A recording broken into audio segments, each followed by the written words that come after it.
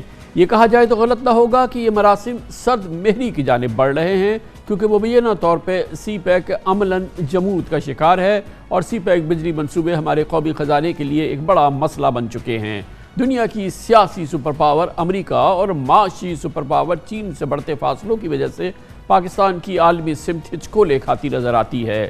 بھارت کی پاکستان مخالف سازشیں اپنی جگہ، لیکن یہ بھی حقیقت ہے کہ امریکہ اور اس کے مغربی اتحادی ہمیں شک کی نگاہ سے دیکھ رہے ہیں۔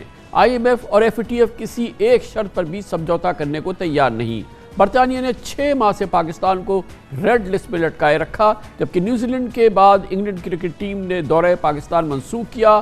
اس کا مطلب یہ ہے کہ پاکستان اور مغربی ممالک میں عدم اعتماد ہے، اور شدید عدم اعتماد ہے۔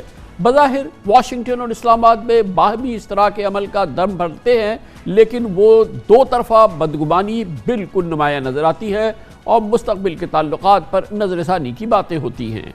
افغان مسئلے کے پرامن حل کے باوجود امریکہ اور نیٹو ممالک پاکستان کے کردار کے حوالے سے شاکی ہیں، اور یہ وہ شک ہے جس کے شاید پاکستان مستحق نہیں ہے۔ افغانستان سے غیر ملکیوں کے انخلا میں معاونت پر صرف زبانی کلامی تو شکریہ ہوا ہے، مگر پاکستان کے حوالے سے کوئی قابل ذکر پاکستان کو اس سلسلے میں بہتری کے آثار مغرب سے نظر نہیں آئے ہیں۔ دلچسپ بات یہ ہے کہ صدر ٹرمپ وزیر اعظم عمران خان کے گرویدہ نظر آتے تھے، صدر بائیڈن اتنی ہی کنارہ کشی اختیار کرے ہوئے ہیں۔ 20 جنوری کو حلف اٹھانے کے بعد بائیڈن نے وزیر اعظم عمران خان سے سلام علیک تک نہیں کی ہے۔ بہرحال پاکستان اب امریکہ کے لیے استعمال ہونے کے بجائے بھارت کی طرح معاشی اور دفاعی تعلقات کا خواہاں ہے۔ یہ پیغام وزیر اعظم عمران خان نے CNN انٹرویو میں امریکی انتظامیہ کو دیا۔ زیادہ تشویش کی بات یہ ہے کہ ہمارے سکھ دکھ کے ساتھی اور برادر ملک چین کی بھی ہمارے لیے گرمجوشی مدھم پڑ رہی ہے۔ پاک چین تعلقات میں زبانی گرمجوشی زیادہ ہے، عملی طور پہ مراسم سرد مہری ہے۔ وزیر اعظم عمران خان اور چین کے صدر شی جن پنگ تقریباً 2 سال پہلے اکتوبر 2019 میں ملے تھے۔ دونوں رہنماؤں کے درمیان ٹیلی فون گفتگو بھی 19 ماہ قبل پچھلے سال فروری میں ہوئی تھی۔ دراصل سی پیک کے منصوبوں کی تکمیل میں سست روی اور الزامات ہیں ایک جانب، اور چینی کمپنیز کو ادائیگیوں کے مسائل سامنے آ رہے ہیں، جس کی وجہ سے یہ پورا سی پیک منصوبہ جو ہے وہ تعطل کا شکار نظر آتا ہے۔ یہ پرابلم کریٹ ہوا جب آپ نے ایکسیس جو ہے وہ پروڈکشن کریٹ کر دی، اور اس کی کیپیسٹی پیمنٹس ہی جو ہے پچھلے سال جو ہے 900 ارب روپے پہ پہنچ گئی۔ 900 ارب روپے اپنی جیب سے آپ دے رہے ہیں، بجلی خرچ نہیں ہو رہی، تو یہ تو پرابلم ہو گئے نا۔ چین کے ساتھ ظاہر ہے ہمارا کئی اوور ڈیوز ہیں، تو ان کے ساتھ انشاءاللہ ہم بیٹھ کے ان کے جو اوور ڈیوز ہیں ان کو کلیئر کرنے کی کوشش کریں گے، تاکہ ہمیں وہ انویسٹ کر سکیں ہماری ٹرانسمیشن لائنز وغیرہ میں۔ ہمارے جو انفراسٹرکچر ہے، جب تک وہ انفراسٹرکچر ہم نہیں کرتے تو ہمارے لائن لاسز کم نہیں ہوں گے۔ تو there are multiple ways of skinning the cat, لیکن یہ بڑا مسئلہ ہے، یہ اس وقت ہمارا سب سے بڑا چیلنج ہے۔ جس دن سے میں نے یہ دفتر سنبھالا ہے، تو یہ جن مسائل کے اندر جو پروجیکٹ جو ہیں وہ یا تکمیل نہیں ہو رہے یا ان کی پروگرس جو ہے اس پہ متاثر ہوئی ہے، تو اس کے اوپر ہم نے بہت ایکشن پلان ایک تیار کیا ہے۔ جو بھی پروجیکٹ جو ہیں وہ اگر ڈیلے کا شکار ہیں تو ان کے اوپر ہماری نظر ہے، اور ہم نے سی پیک اتھارٹی کے اندر جتنے بھی ہمارے ریسورس ہیں ان کو سیکٹورل ذمہ داری دی ہیں، تاکہ ان کو ہم فالو اپ کریں، اور جہاں جہاں وہ مسائل پھنسے ہوئے ہیں ان کو جلد از جلد ان کو حل کیا جائے۔ بات دیکھیں بڑی سمپل ہے کہ جو چائنیز نے انویسٹمنٹ کی ہے تو ان کی پیمنٹ تو آپ نے کسی طریقے کے ساتھ کرنی ہے، کیونکہ ادروائز اگر آپ پیمنٹ نہیں کریں گے تو جو اس وقت پروجیکٹ کمپلیٹ ہو چکے ہیں تو انہوں نے اپنا ڈیویڈنڈ بھی ڈکلیئر کرنا ہے۔ تو میں آج صرف یہ کہہ سکوں کہ اس مسئلے کو ایک ون ون سچویشن سے ریزالو کرنے کے لیے ان سے بات چیت کا جو ہے وہ شروع کر دیا گیا ہے۔ اللہ اللہ کر کے سی پیک پر پاک چین JCC کا 22 ماہ بعد اس حکومت کا دوسرا JCC اجلاس ہوا ہے۔ چین سی پیک کے تحت مہنگے ترین بجلی معاہدوں کی نظرثانی کے لیے فی الحال تیار نہیں ہے. پاکستان اس میں رعایت کا خواہاں ہے، مگر چین کہتا ہے کہ یہ اس وقت نہیں دی جا سکتی. اور اس حوالے سے آج گو کہ JCC کا اجلاس تو ہوا ہے، مگر واضح طور پہ لگتا ہے کہ یہ برائے نام اجلاس تھا اور اس میں کوئی ٹھوس ڈیولپمنٹ یا کوئی ٹھوس باتیں سامنے نہیں آئی ہیں. یقیناً ایک بہت مشکل صورتحال ہے پاکستان کے خارجہ تعلقات کے حوالے سے. امریکہ اور اس کے مغربی اتحادی تو ہم سے کسی صورت سے منتے ہوئے نظر نہیں آ رہے، ناراض نظر آتے ہیں، لیکن چین کی سرمہری، چین کی بھی اس حوالے سے بے چینی بہت اہم ہے. اس پوری صورتحال پہ بات کرتے ہیں. پاکستان میں خارجہ امور کے مستند ایکسپرٹ اور ماہر، اس کے علاوہ مشاہد حسین سید صاحب چیئرمین ہیں سینٹ کی قائمہ کمیٹی برائے دفاع کی. بہت بہت شکریہ مشاہد صاحب، آپ نے ہمارے لیے وقت نکالا. یہ ایک بہت ہی سیریس سچویشن نظر آ رہی ہے کہ امریکہ تو ہم سے ناراض ہی تھا، مغربی اس کے جتنے مغربی اتحادی ہیں وہ بھی ہمارے ساتھ خوش نہیں ہے. چین سے ہم جتنی بھی بڑی باتیں کریں، لیکن چین کے پاکستان سے تعلقات میں جو سی پیک کی امپورٹنس ہے اور اس پورے حوالے سے ایک بے چینی ضرور ہے. یقیناً یہ ایک بہت مشکل صورتحال ہے. کیا آپ اس سے ایگری کریں گے اور اس کی وجہ کیا ہے؟ السلام علیکم کامران صاحب اور آپ کے ویئرز کو بڑا السلام علیکم. میں آپ کے ساتھ صرف جزوی طور پر متفق ہوں جو آپ نے تجزیہ دیا ہے، کیونکہ اس میں جو سرد مہری کا مسئلہ ہے پاکستان کی طرف سے ہو سکتا ہے، چین کی طرف سے نہیں ہے. چین کی طرف سے صرف بنیادی چیزیں دو ہیں. ایک ہے نمبر 1 سیکیورٹی، جس کا وعدہ ہم نے کیا تھا جب سی پیک شروع کیا تھا، اور اس کے باوجود آپ نے دیکھا کہ جولائی اگست میں 45 دن میں 3 حملے ہوئے چینی تنصیبات پر، چینی پروجیکٹس پر. داسو میں ہوا، گوادر میں ہوا، پھر کراچی میں ہوا. اور دوسرا ہے کہ جو ہم نے ایگریمنٹ سائن کیے تھے جس پر ہم نے سوورن گارنٹیز دی ہیں. اور یہ نہ بھولیں کہ چین اس وقت پاکستان انویسٹ کرنے آیا تھا جب کوئی ملک چاہے مغرب کا ہو یا مسلمان دنیا کا ہو پاکستان میں ایک پیسہ لگانے کو تیار نہیں تھا. چائنا نے ایک اعتماد کا ووٹ دیا پاکستان کے ریاست پر، پاکستان کے عوام کے روشن مستقبل پر. اور اس کی وجہ سے آپ دیکھیں کہ 1/3 آپ کی جو پاور سپلائی ہے وہ چائنا کے سی پیک پروجیکٹ سے آ رہی ہے. تو اس میں ہماری طرف سے جو نالائکی کہہ لیں، بیوروکریٹک ریڈ ٹیپ کہہ لیں، کوتاہیاں کہہ لیں ہیں، چائنا آپ کے ساتھ چٹان کی طرح کھڑا ہوا ہے. بالکل. ابھی جو کرونا وائرس کا ایشو ہوا، آپ کو یاد ہے پچھلے سال 60 فلائٹس آئیں چائنا سے 3 مہینے میں، 60 فلائٹس، ایک ایئر کوریڈور ہوا. 3.5 ملین انہوں نے آپ کو دیا ہے پینڈیمک کے لیے ویکسین. بالکل دیا ہے. کشمیر پر چٹان کی طرح کھڑا ہے، FATF پہ کھڑا ہے. چائنا کی طرف سے ایشو نہیں ہے، ایشو ہماری طرف سے اسٹریٹجک کلیئرٹی نہیں. کبھی ہم بائیڈن کے فون کا انتظار کرتے ہیں، کبھی ہم انتظار کرتے ہیں کہ شاید ہندوستان سے کوئی تعلقات بہتر ہوں گے. تو ہم اپنا فوکس کلیئر رکھیں کہ ہمارے مفادات کہاں ہیں. اس کے ساتھ ہی ساتھ مشاہد صاحب ظاہر ہے کہ کیونکہ ہم تو اوور آل بات کر رہے ہیں، لیکن ابھی کیونکہ چائنا کی آپ بات کر رہے ہیں وہ اپنی جگہ بالکل 100% صحیح ہے. لیکن جو ہم نے ایگریمنٹس کیے ہیں اس میں یقیناً چائنا کا کوئی قصور نہیں ہے. جو اسٹیٹ آف پاکستان نے ایگریمنٹس کیے وہ پاکستان کی آپ کو معلوم ہے جو بجلی کی ضرورت ہے اس سے کہیں زیادہ ہے، اور اس پہ اس کیپیسٹی پیمنٹس ہیں، یعنی کہ وہ بجلی ہم استعمال کریں گے نہیں کریں گے، ہمیں پیمنٹس کرنی ہے.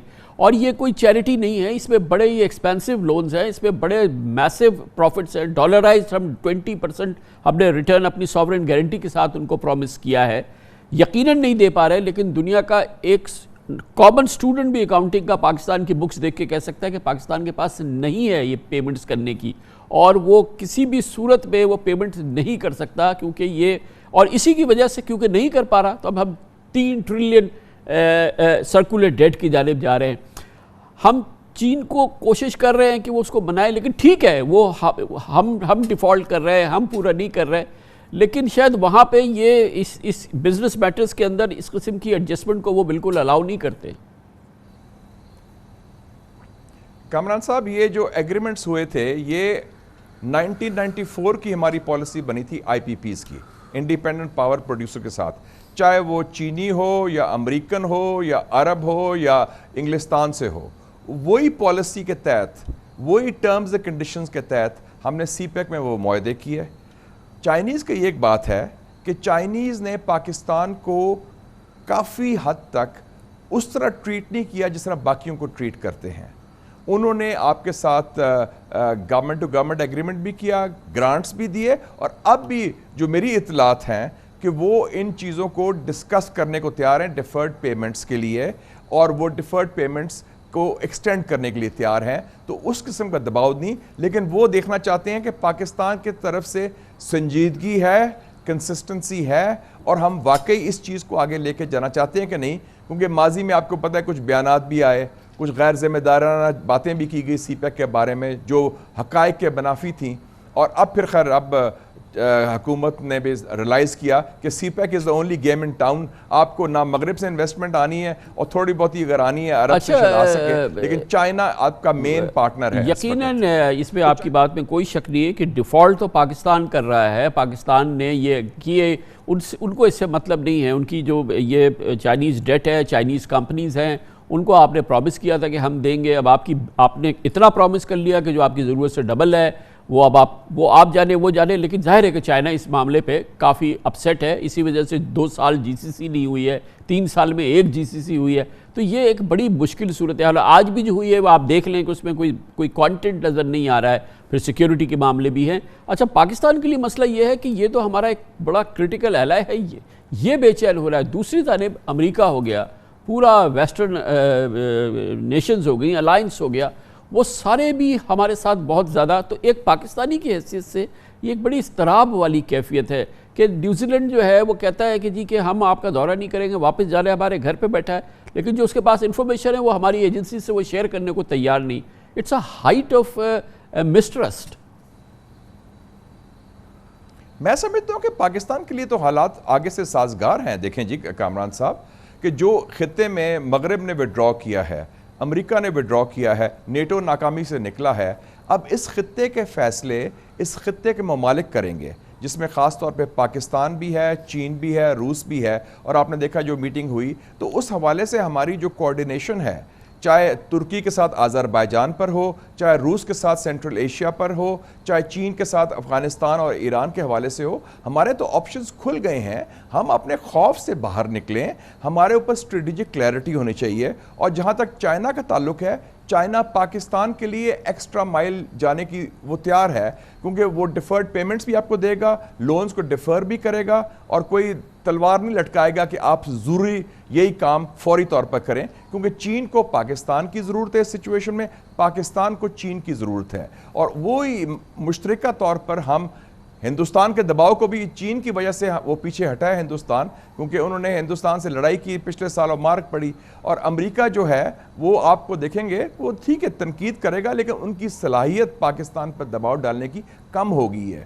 We are the only conduit for Washington to Kabul, اور اس وقت ہماری جو علاقائی صورتحال ہے وہ ہمارے حق میں جا رہی ہے. تو یہ آپ کا ٹیک بڑا سیٹسفیکٹری ہے کسی ایک پاکستانی کے لیے. میں صرف یہ جاننا چاہوں گا کہ اگر اس لیول کا ویسٹرن ڈسکنیکٹ جو ہے ہمارے ساتھ, تو اس ہمیں بادر نہیں ہونا چاہیے اس حوالے سے, یعنی کہ ایز اے پاکستانی, یا ہمارے جو گلوبل انٹرسٹ ہے اس لحاظ سے؟ نہیں, میں ویسٹرن نہیں کہوں گا, میں کہوں گا کہ یو ایس کو میں علیحدہ کروں گا, اور یورپ کو اور جو برٹن کو علیحدہ کروں گا. میرے خیال میں جو خود ان کی آپس میں ویسٹ میں تقسیم آئی ہے, یہ فرانس کے ایشو کے اوپر, سبمرینز کے ایشو پر, اور جو نیوزی لینڈ کا ایشو ہے وہ میں سمجھتا ہوں اس میں ہماری اپنی بھی کوتاہی تھی, ہماری اپنی بھی نالائکی تھی کہ ہم نے جو ٹیرر الرٹ پیش کیا اس کی وہ بنیاد بنا, وہ کوئی بڑی سازش نہیں تھی. میں ہر چیز کو سازش نہیں دیکھتا کہ وہ پیچھے سے کیا ہوا, ہماری اپنی بھی کوتاہیاں نالائکی ہیں کہ ہم ٹیرر الرٹس کو آرگنائز طریقے سے نہیں کرتے, ہماری کوارڈینیشن نہیں ہے ہمارے سسٹم میں, سیکیورٹی کا نظام ہمارا ناقص ہے, and we should accept that. ہماری intelligence security coordination federal government, civil military اور صوبائی گورنمنٹس میں اس طرح نہیں ہے, فول پروف ہونی چاہیے. تو اتنا کوئی ایسا حال نہیں ہے, آپ کے ساتھ ویسٹرن کنٹریز تیار ہیں. کویسچن یہ ہے کامران صاحب, ہم نے کوئی اسٹریٹجک انگیجمنٹ ابھی تک انٹرنیشنل ویسٹرن میڈیا سے نہیں کی, western parliaments, U S Congress, European parliament سے نہیں کی, انٹرنیشنل تھنک ٹینک سرکٹ میں نہیں کی.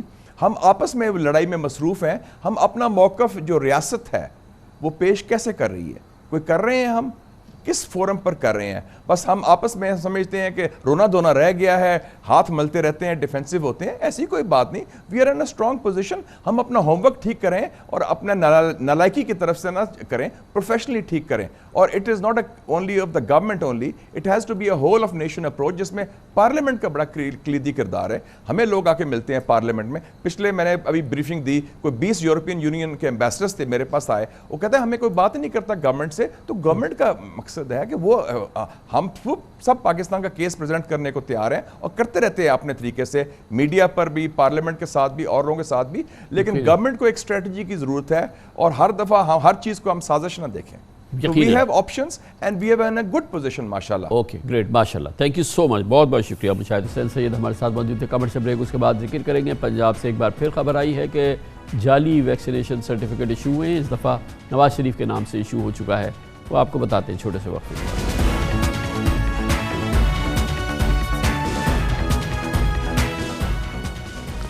مسلسل خبریں آ رہی ہیں کہ پنجاب میں بغیر ویکسینیشن سرٹیفکیٹس کا اجرا ہو رہا ہے اور مختلف ناموں سے جعلی اندراج کا سلسلہ جاری ہے, اور یہ کافی عرصے سے خبریں آ رہی ہیں. اس حوالے سے ایک اب جو خبر آئی ہے وہ یقینی طور پہ شجدر کر دینے والی ہے, اور وہ یہ ہے کہ نومبر 2019 سے لندن میں علاج کی غرض سے رہائش پذیر مسلم لیگ نون کے قائد اور سابق وزیر اعظم میاں محمد نواز شریف کو ہی لاہور کے ایک ہسپتال میں کرونا ویکسین لگا دی گئی ہے. ملکی میڈیا پر یہ خبریں چلنے کے بعد محکمہ صحت پنجاب حرکت پہ آیا اور وفاقی تحقیقاتی ادارے ایف آئی اے کے سائبر کرائم ونگ سے تحقیقات کے لیے رجوع کیا. بتایا گیا ہے کہ سابق وزیر اعظم کے نام پر کرونا ویکسین کی جعلی انٹری گورنمنٹ کورٹ خواجہ سعید ہاسپٹل سے ہوئی. تاہم میڈیا پر خبر چلنے کے بعد نادرا کی جانب سے میاں نواز شریف کے شناختی کارڈ نمبر پر ویکسین لگائے جانے کے ڈیٹا کو تبدیل کر دیا گیا, اور مسلم لیگ نون کی نائب صدر مریم نواز نے اس واقعے کو مضحکہ خیز قرار دیا. خبر تو بڑی مضحکہ خیز ہے, لیکن مجھے یہ تشویش ہوئی کہ اگر یہ آپ کا سسٹم ہے, اس طرح سے جو ہے وہ آپ کا اندراج کیا جا رہا ہے جعلی طریقے سے, تو پھر یہ ایک اور جو ناموشی ہے انٹرنیشنل وہ پاکستان کے حصے میں ان کی نااہلی کی وجہ سے آئے گی. اس کا انٹرنیشنل ریاکشن آ سکتا ہے. میں اس بارے میں مجھے تشویش ہے. جعل سازی کے اس معاملے کی تہہ تک پہنچنے کے لیے محکمہ صحت پنجاب نے ایف آئی اے کو مراسلہ لکھا, جس میں ڈپٹی ڈائریکٹر سائبر کرائم کو مخاطب کر کے کہا گیا کہ وہ محمد نواز شریف کے نام پر کرونا ویکسین کی جعلی انٹری کرنے والے کے خلاف تحقیقات کریں. نادرا کے ریکارڈ میں گزشتہ روز نواز شریف کو کرونا وائرس سے بچاؤ کے لیے سائنو ویک کی پہلی ڈوز لگانے کا ریکارڈ درج کیا گیا ہے, جس کی انٹری ڈسٹرکٹ ہیلتھ اتھارٹی کے ویکسینیٹر نوید الطاف نے 22 ستمبر کو شام 4:05 پر کی. سابق وزیر اعظم نواز شریف کے عدالتی ریکارڈ میں موجود شناختی کارڈ نمبر سے جب 1166 پر میسج کیا گیا تو وہاں سے ہدایات ملیں کہ انہیں سائنو ویک ویکسین کی پہلی ڈوز لگا دی گئی ہے اور دوسری کے لیے 20 اکتوبر کو بلایا گیا ہے. میاں نواز شریف کا شناختی کارڈ حکومت نے بلاک کر رکھا ہے, جس کے بعد حکام اس بات کا جائزہ بھی لے رہے ہیں کہ نواز شریف کے شناختی کارڈ نمبر کا اندراج کہیں کسی کی شرارت تو نہیں. نادرا کی جانب سے نواز شریف کے شناختی کارڈ نمبر پر ویکسین لگوائے جانے کے ڈاٹا کو تبدیل کر دیا گیا ہے, جبکہ لاہور میں کوٹ خواجہ سعید اسپتال کے ویکسینیشن سینٹر میں نواز شریف کو کرونا ویکسین لگائے جانے کا اندراج کرنے والے محکمہ صحت کے 2 اہلکار معطل کر دیے گئے ہیں. حکام کی جانب سے ان کا اسٹیٹس تبدیل کرتے ہوئے اب 1166 سے جو پیغام موصول ہو رہا ہے اس کے مطابق سابق وزیر اعظم کا شناختی کارڈ نمبر بھیجنے پر انہیں قریبی ویکسینیشن مرکز سے ویکسین لگوانے کا کہا جا رہا ہے. اس کے ساتھ ہی ہمارے آج کے پروگرام کا اختتام ہوتا ہے. کل آپ سے پھر ملاقات ہوگی انشاءاللہ. کل تک کے لیے کامران خان کو اجازت. اللہ حافظ. ناصر.